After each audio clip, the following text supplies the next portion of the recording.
Bien, on va peut-être, si vous êtes d'accord, donner la parole, on lui posera des questions à Charles Chaperon, qui est voisin d'ici, qui travaille à Port-Royal, et qui va nous faire un petit peu un panorama de la stratégie et de la prise en charge de l'endométriose profonde.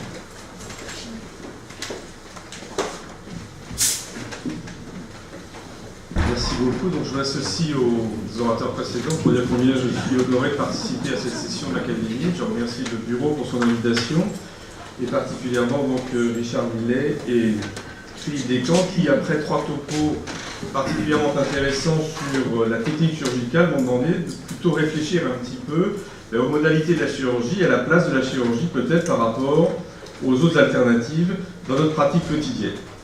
Bon, je remercie toute l'équipe qui m'entoure à Cochin et qui nous permet donc, de prendre en charge ces patients. On a essayé de monter un centre pluridisciplinaire, à la fois pour la prise en charge des patientes, mais également la recherche clinique et la recherche fondamentale.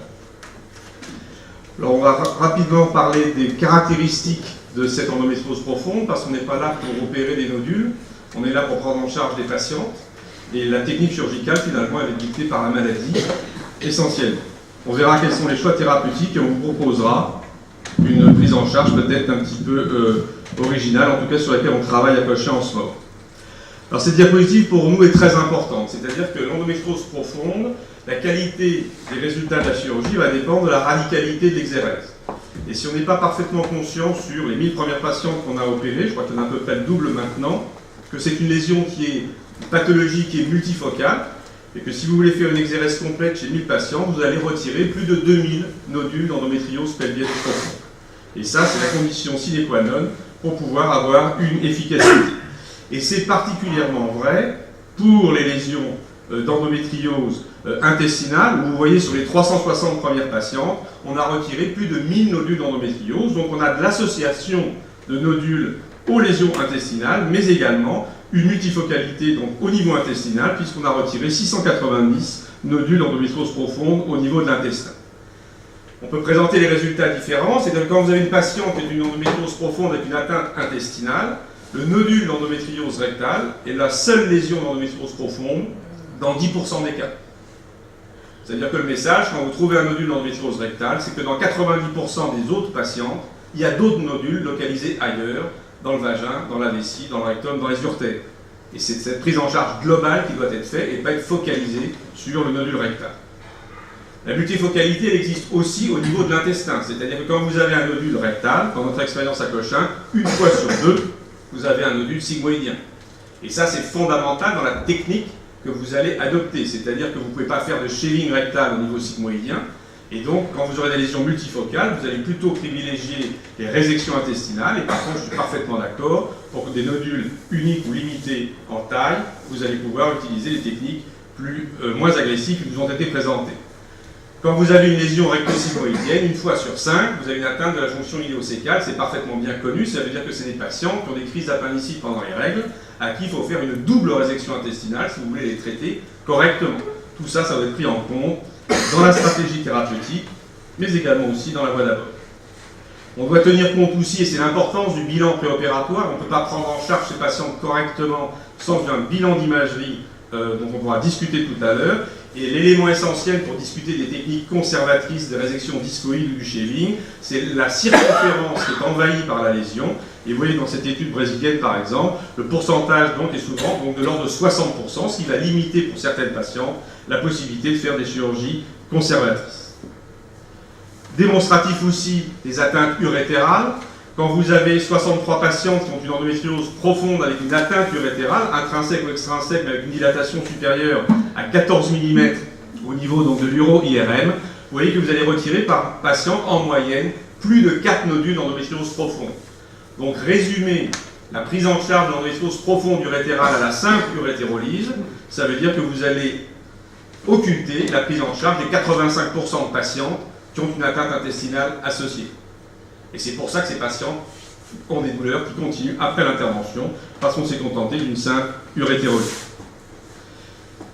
Une autre des caractéristiques de cette maladie qui dicte la conduite thérapeutique, c'est que c'est une maladie qui est non seulement, on l'a vu, multifocale, mais ce qui est également hétérogène.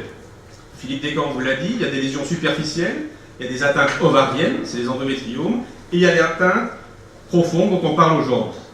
Vous ne managerez pas de la même façon ces patientes en fonction de leur association. Et vous voyez que par exemple, sur 600 patientes qui ont une endométriose profonde, eh bien dans 35% des cas, ces patientes sont associées à un endométriome ovarien. Et la prise en charge de nodules d'endométriose isolés avec ou sans endométriome ovarien ne sera absolument pas la même pour un praticien responsable. De même, vous voyez que vous avez près de la moitié des endométriomes qu'on a opérés à Cochin qui sont associés à des lésions d'endométriose profondes. Et l'endométriome, c'est quelque chose, c'est une lésion qui est relativement facile à diagnostiquer pour un échographiste standard, avec une sonde par voie vaginale. Le bilan de l'endométriose profonde est beaucoup plus difficile, et cet élément est très intéressant en pratique quotidienne, parce que quand vous regardez les endométrioses profondes qui ne sont pas associées à un endométriome ovarien, eh bien l'endométriome ovarien, qui est très simple à diagnostiquer, est un marqueur de gravité de l'endométriose profonde. Ça veut dire que vous avez des lésions qui sont volontiers beaucoup plus multifocales, donc qui vont nécessiter des gestes beaucoup plus agressifs, avec significativement plus d'infiltration intestinale et plus d'infiltration urétérale, qui sont les deux lésions d'endométriose profonde qui, pour nous, sont les plus compliquées à manager. Et sans déflorer le dernier topo donc, de l'après-midi, pour moi, ça va changer considérablement la prise en charge de l'endométriose profonde.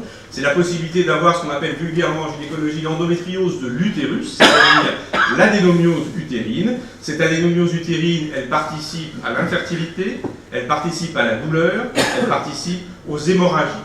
Il faut véritablement se poser la question de savoir si c'est légitime à une femme de 25 ans de lui faire une résection intestinale, si elle a un utérus qui est truffé d'adénomiose, et s'il ne faut pas réfléchir à une autre stratégie thérapeutique.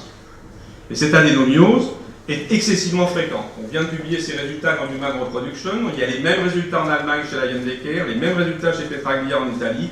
30% des femmes qui ont moins de 40 ans ont une adénomiose utérine. C'est-à-dire que c'est un problème qui va être de notre pratique quotidienne. On ne pourra plus, à l'avenir, manager des lésions des patients qui ont une endométriose rectale sans tenir compte de l'adénomiose utérine.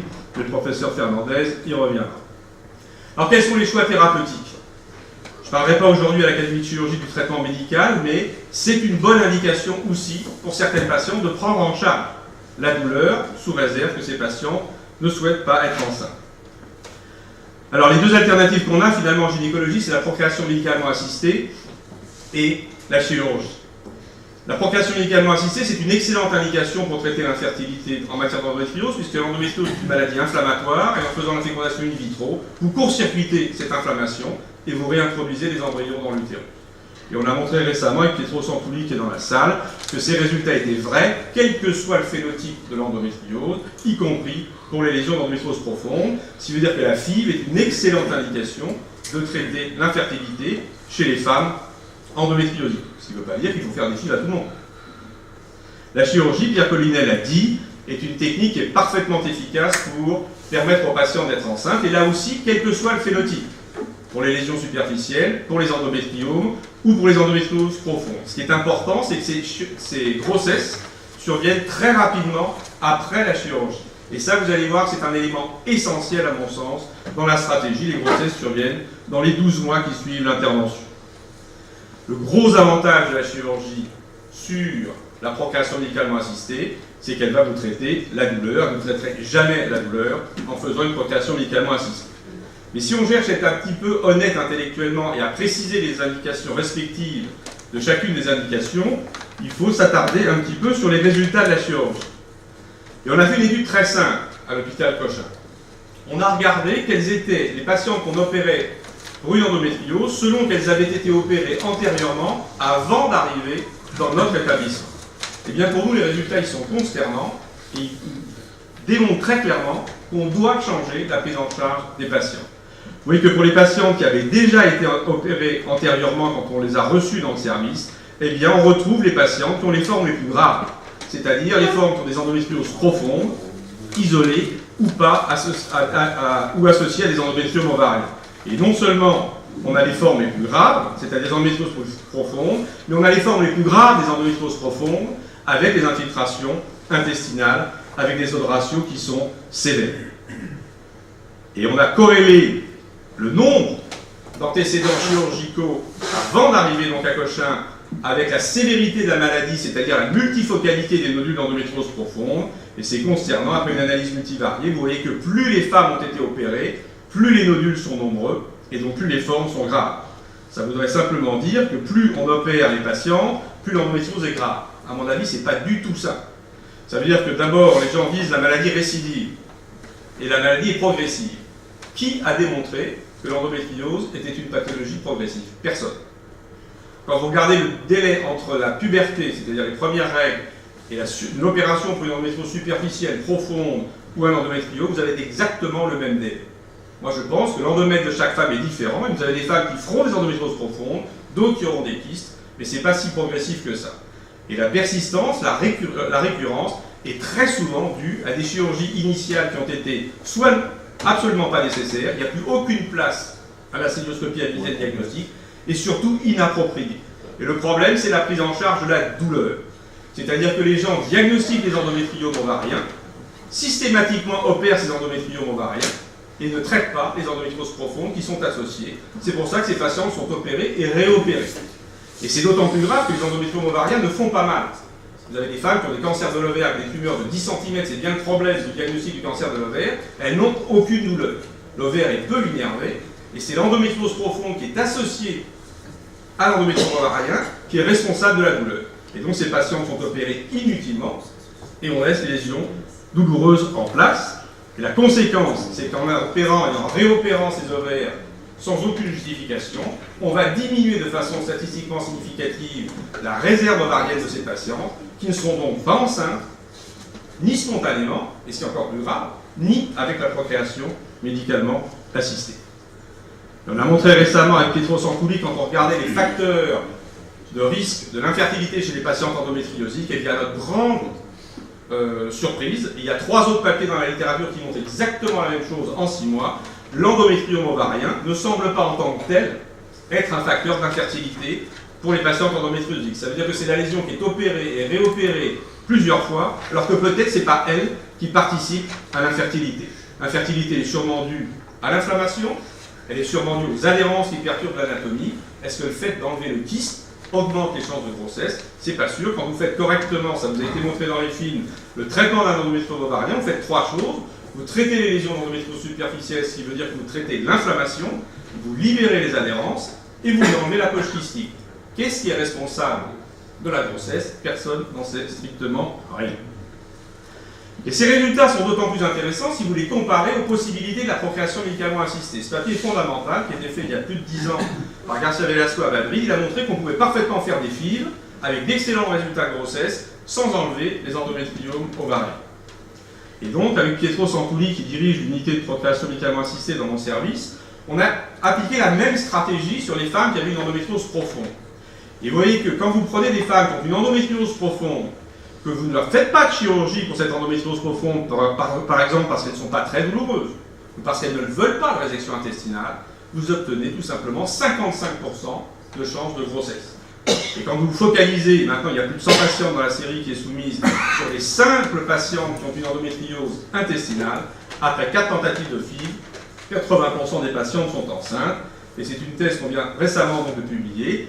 Les résultats de la procréation médicalement assistée chez les femmes endométriosiques sont liés à 2 paramètres, la réserve ovarienne, moins elle sera bonne, moins les femmes seront enceintes, et les femmes qui ont un antécédent de chirurgie ont de moins bons résultats en FIV que celles qui ont eu une FIV sans chirurgie initiale. Donc si on essaye de prendre, pour terminer, la synthèse de tous ces éléments, et d'essayer donc de réfléchir un petit peu à comment il faut prendre en charge ces patients, je pense qu'il faut tenir compte de la maladie pour choisir la technique opératoire qu'on va faire, c'était le début de l'introduction. Il faut travailler dans une équipe multidisciplinaire, c'est-à-dire qu'effectivement vous allez avoir des bons chirurgiens, parce que tout le monde est dans cette salle, mais vous devez aussi travailler avec de bons endocrinologues pour avoir une prise en charge médicale si c'est nécessaire qui soit satisfaisante, on ne connaît pas correctement l'endocrinologie. Et vous devez aussi travailler avec un service de procréation médicalement assistée qui vous donne de bons résultats. Parce que si vous comparez 35% de grossesse à 15% en procréation médicalement assistée, vous allez dire qu'il faut opérer tous les patients. Un bon centre de FIV, c'est 35% de grossesse.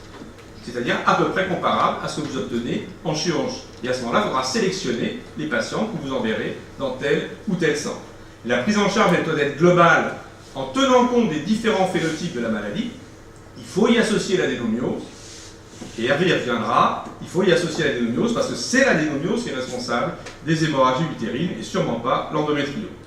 Ça, c'est le résumé de la prise en charge de l'endométriose en France, en fait dans le monde. Diagnostic d'endométriose, c'est un réflexe patellaire synonyme de chirurgie immédiate sans se poser de questions. Et après, si la femme ne veut pas être enceinte, pour éviter des récidives, on donne un traitement médical.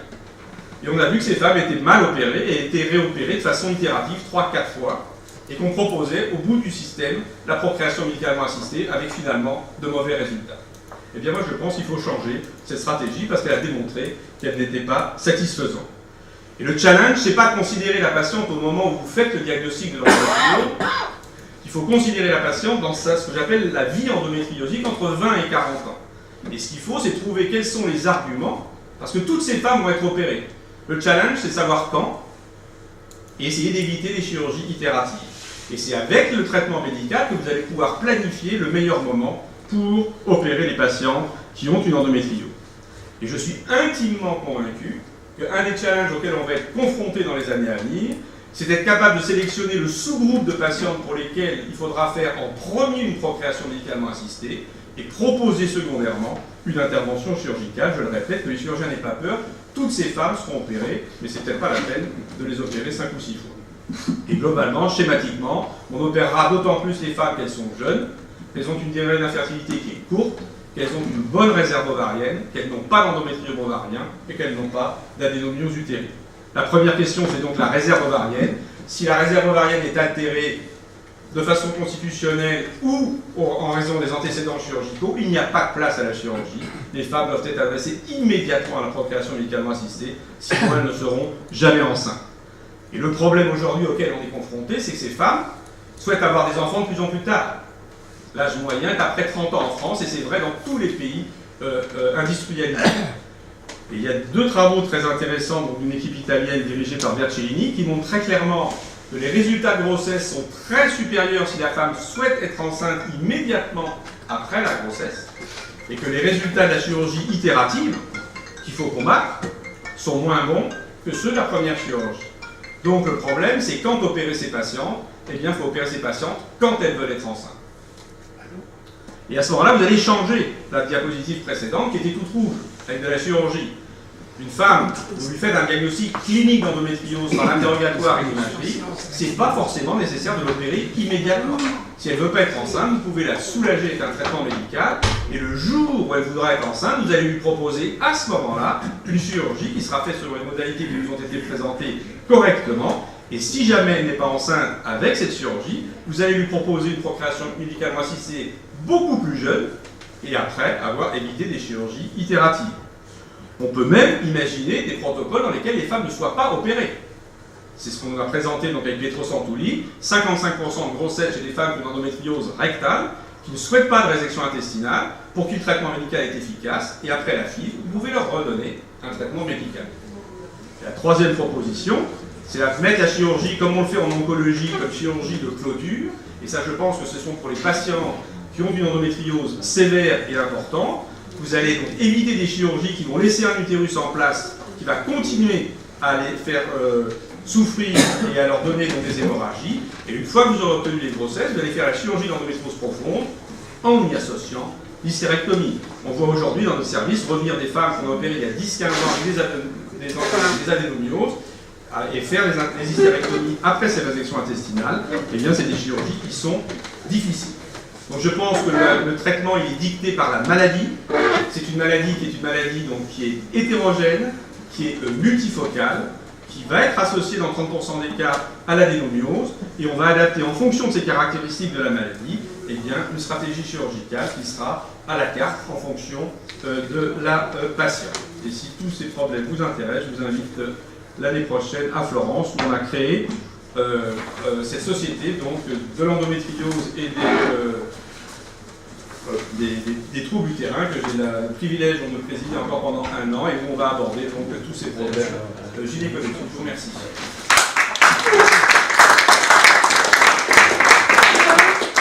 Merci beaucoup Charles de nous avoir présenté cette évolution des paradigmes si importante dans ce milieu gynécologique. Et je vais donc donner la parole à Sofiane Bendifala, qui travaille dans le service du professeur Darail et qui va être le discutant. Et ensuite, on va discuter, et comme on en a convenu avec Richard, on va faire la discussion avec la communication de Charles Charpon avant de passer la parole à Hervé Fernandez. Sofiane.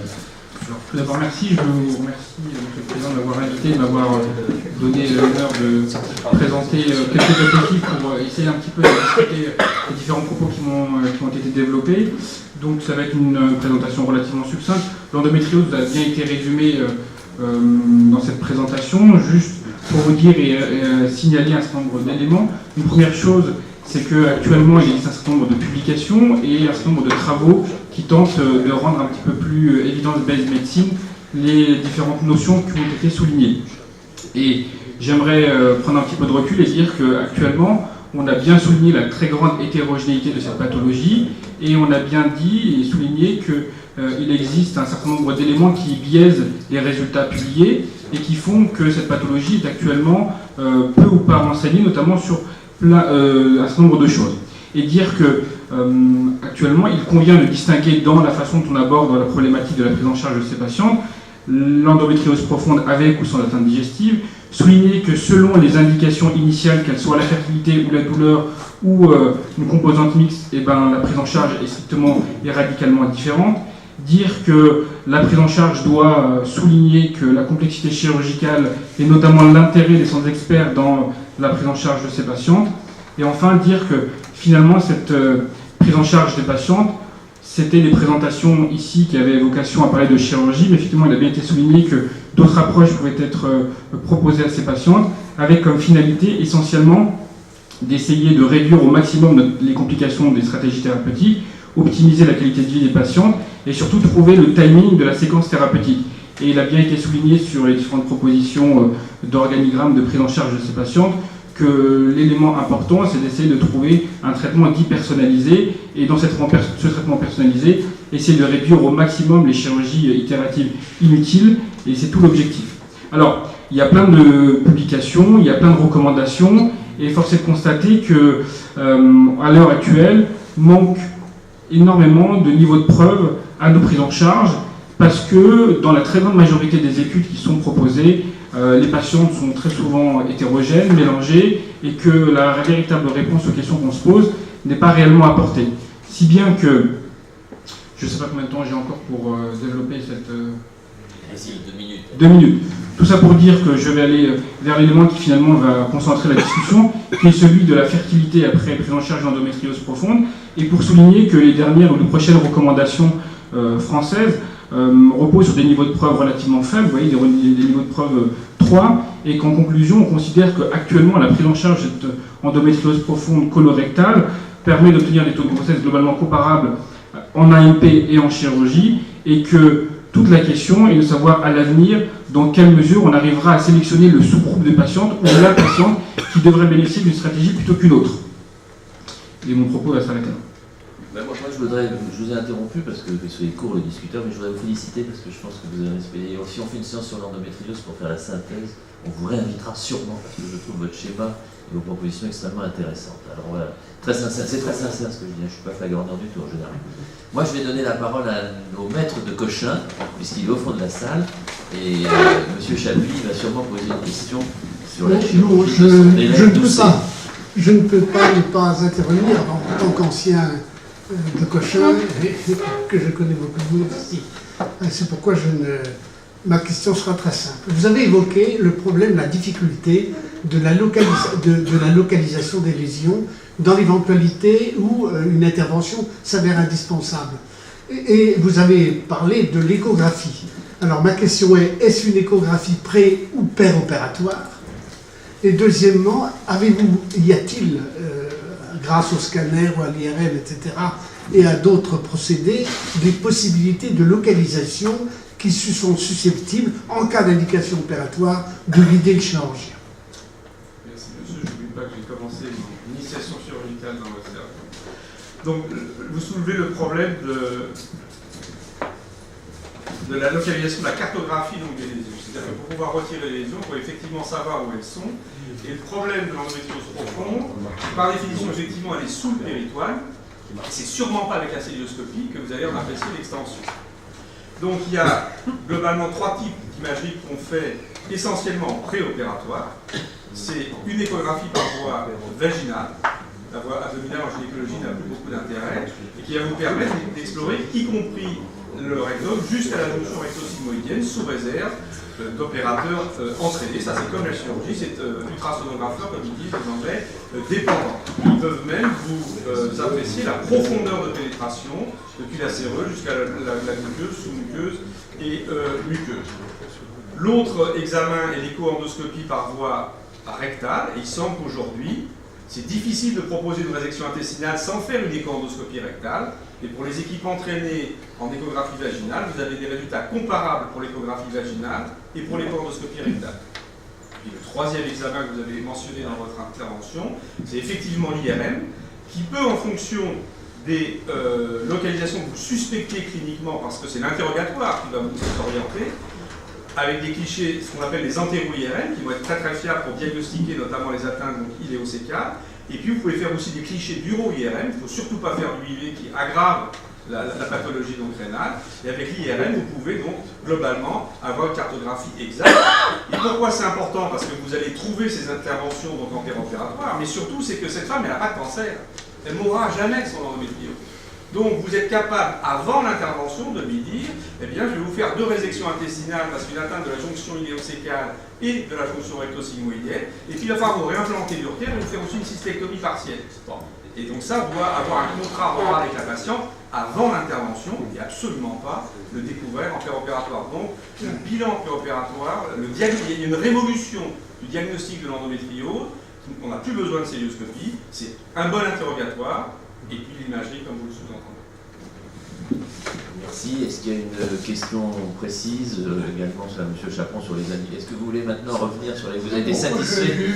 Voilà. Moi, le commentaire que je fais, je le fais devant M. Chapuis, et puis malheureusement Doucet n'est pas là, et je trouve, si tu veux, que ta démarche, Charles, est très intéressante, parce que tu ne peux pas cacher, si tu veux, qu'il y a eu de la chirurgie extrêmement extensive au début quand tu as commencé, notamment votre élève qui était donc chef de votre successeur, brillant chirurgien, donc se disait on enlève tout. Et je pense un peu, moi qui ai un profil mixte parfois digestif, c'était un peu cette histoire de la maladie de Crohn, il fallait enlever toutes les lésions et poursuivre, et peut-être rien que les lésions, certes, mais l'endométriose, on a voulu tout enlever. Et je pense que la stratégie que vient de proposer Charles est extrêmement intéressante, et c'est important dans une société comme la nôtre, parce que c'est une chirurgie qui est un peu à tout venant, et c'est bien le problème de la chirurgie gynécologique. On aura sûrement le temps de revenir là-dessus dans ma présidence, mais ça reste une chirurgie pour laquelle les chirurgiens doivent connaître la maladie, connaître les lésions et savoir que c'est une discipline médico-chirurgicale. Je crois que c'est très important, et notamment je pense aux endométrioses. Vous ne pouvez pas savoir combien d'ovaires ont été à la poubelle, alors qu'il y avait un gros endométrio, mais qu'on aurait pu faire autre chose.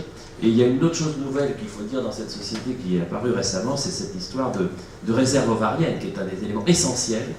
Et tu en as touché un mot aussi en parlant de la diminution de la fertilité avec l'âge, qui est aussi un vrai problème de société. C'est pas le débat du jour, mais c'est qu'il y a maintenant des gens qui conservent des ovocytes dès l'âge de 20 ans pour s'en servir à 45 ans. C'est un sujet de société sûrement dont on aura l'occasion de parler. Mais je voudrais juste sensibiliser l'Académie à tous ces problèmes qui sont des vrais problèmes actuels de chirurgie de société. Est-ce que tu veux refaire un commentaire là-dessus avant qu'on donne la parole à Hervé? Pour souligner que tu as parfaitement raison. Les problèmes de la chirurgie d'endométriose profonde, finalement, c'est un problème de technique opératoire. On sait où sont les lésions si on fait un bon bilan, et après, à nous d'apprendre à faire une résection intestinale. Comme tu l'as dit, on a une attitude très agressive à Cochin, et globalement, on a quand même peu ou pas de récidive, et on évolue vers des techniques moins agressives en sélectionnant les patients pour qui on peut faire des résections discoïdes, etc. Mais la clé de la prise en charge, c'est d'apprendre la technique, mais le vrai problème, parce que ces femmes, elles veulent des enfants, c'est la réserve ovarienne et attention à la chirurgie des ovaires, et c'est ce que va nous dire Hervé, c'est qu'on ne peut pas non plus avoir d'enfants sans utérus, et le problème de l'utérus, ça va être la ménopause dans les années à venir. Donc, ce qu'il faut, c'est qu'on apprenne à faire notre chirurgie, mais soyons focalisés sur l'utérus et sur les ovaires, et aujourd'hui, c'est vrai que les gens dans les congrès parlent toujours de l'endométriose profonde. Je pense que moi, le nœud du problème, c'est l'ovaire. Est-ce que Charles, tu me permets de faire une remarque? Émile, si tu veux faire une remarque, je te passe le micro tout de suite. Je voudrais t'amener, parce qu'on est là pour confronter, vous êtes des illustres collègues, mais pas forcément gynécologues, si j'ai bien compris. On est là pour confronter nos évolutions de spécialité. Est-ce que tu veux bien dire un mot des centres de référence? Parce que finalement, c'est le complément de ton exposé. C'est quelque chose qui nous stimule beaucoup actuellement en France, qui est en train de se mettre en place et qui est vraiment la conclusion de ton topo, Charles, vu l'expertise que tu développes. Non, mais je crois qu'on y va donc tout droit. D'ailleurs, le collège travaille beaucoup sur l'élaboration de centres de référence. On trouve normal qu'il y ait des centres de référence en oncologie. On trouve normal qu'il y ait des centres de référence en obstétrique. On n'accepterait pas qu'une femme accouche n'importe où en fonction de la gravité de la pathologie ou potentiellement pour ce qui peut arriver pour le bébé. Mais je pense que pour certaines spécialités, alors je parle de certaines pathologies, je parle pour d'autres spécialités, je pense au prolapsus compliqué, c'est pas simple de faire une chirurgie itérative en prolapsus, etc. Ou pour certaines pathologies comme l'endométriose, il doit y avoir des centres de référence, mais qui ne sont pas focalisés sur la chirurgie. Comme l'a dit M. Chapus, à part du diagnostic, on doit travailler avec une bonne filliste, avec un endocrinologue, de façon à pouvoir finalement offrir un vrai choix. Si vous n'êtes que filliste, il vaut mieux faire une fille que mal opérer la patiente. Et puis si vous ne savez pas, si vous n'avez pas de bon résultat en fille, vous allez opérer toutes vos patients, ce qui n'est pas bien non plus.